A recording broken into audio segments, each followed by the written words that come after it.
This is Tim Bryce with my column entitled February, Busy Holiday Month. Even as a child, I always had a fondness for the month of February. It always seemed like the quirkiest month of the year. Maybe it's because it is the shortest month, or perhaps the first R in February is commonly pronounced silently. While 7 other months have an extra day, 31 in total, February was somehow shortchanged by 2. Then there's the matter of leap year, which occurs every 4 years, whereby February picks up a day, yet it is still less than all the other months. Imagine if your birthday was on February 29th. Does this mean you only celebrate it every 4 years? One benefit would be your age would only be a quarter of what it is now, which would make me a teenager. Other than the peculiarities of the calendar, February has some interesting days to celebrate. First, we have Groundhog Day. This was my first indication that adults were truly mad. Why anyone would take their weather advice from a marmot was beyond me.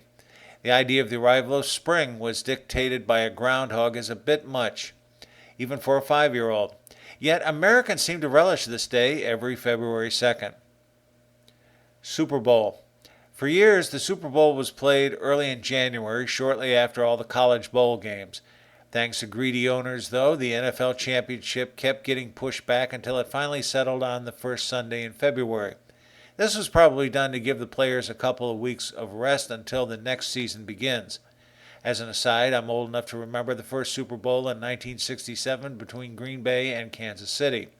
As a fan of the old AFL at the time, I was disappointed until 1969 when Joe Namath and the New York Jets proved the viability of the league.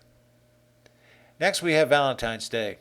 This, too, was an odd holiday for youngsters to learn. I can remember dutifully making Valentine cards in elementary school and having to exchange them with the girls in the class. I prayed they wouldn't get the wrong idea. After all, they had cooties. Other than that, this holiday reminds me of the Valentine's Day Massacre in 1929 when Al Capone's gang rubbed out Bugs Moran's gang in Chicago. I found it interesting how they couldn't pin the assassination on Capone. The police disguises were also a nice touch.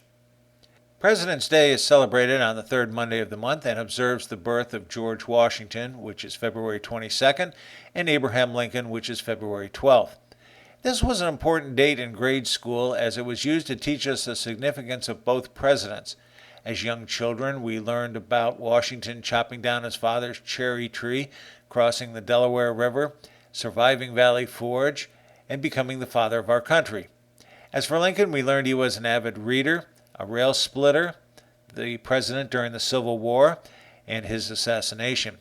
We also learned the importance of his Gettysburg Address. Some of these lessons may seem rather shallow, but we probably learn more about these men than most of the kids in high school today.